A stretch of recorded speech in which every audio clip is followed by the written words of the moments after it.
ইসলাম সম্পর্কে না জানা কিছু মানুষ আর কিছু মদখোর গাঁজাখোর টাইপের ধর্ম ব্যবসায়ী নিজের পছন্দের লোকের ক্ষমতাসীন দেখে সূরা আলে ইমরানের ২৬ নং আয়াত আল্লাহ যাকে ইচ্ছা ক্ষমতা দেন দ্বারা রেফারেন্স দিয়ে আত্মতৃপ্তির ঢেকুর তুলছেন।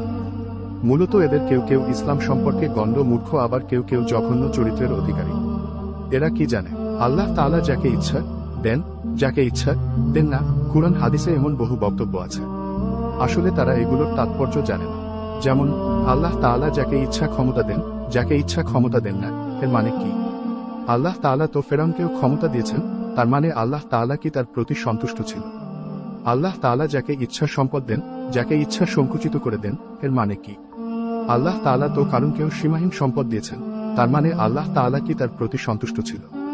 আল্লাহ তাআলা যাকে ইচ্ছা হেদায়াত দেন, যাকে ইচ্ছা গোমরাহ করেন, এর মানে কি?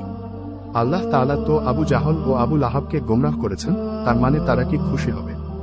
এ মর্মে যে আল্লাহ চেয়েছেন বলেই আমরা গোমরাহ হয়েছি। আল্লাহ যাকে ইচ্ছা সুস্থ রাখেন, যাকে ইচ্ছা অসুস্থ রাখেন, এর মানে কি? আল্লাহ তাআলা তো আইয়ুবকে প্রচণ্ড অসুস্থতা দিয়েছিলেন, তার মানে আল্লাহ তাআলা কি তার প্রতি অসন্তুষ্ট ছিল? মূলত আল্লাহ তাআলার ইচ্ছা অনিচ্ছার রহস্য হল তার বিশ্ব পরিচালনার গভীর হিকমাহ, যার সাথে তার সন্তুষ্টি অসন্তুষ্টির সম্পর্ক কম।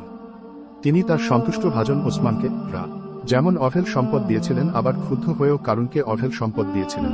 তিনি তার সন্তুষ্ট ভাজন সুলাইমানকে প্রচণ্ড ক্ষমতা দিয়েছিলেন, আবার তার প্রতি বিদ্রোহী জঘন্য ফেরাউনকেও প্রচণ্ড ক্ষমতা দিয়েছিলেন।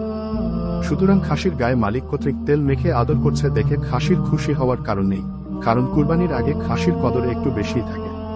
অতএব আমি আল্লাহ তাআলার হিকমার প্রতি অবশ্যই সন্তুষ্ট, কিন্তু কোন জালিমের খুশিতে সন্তুষ্ট নই।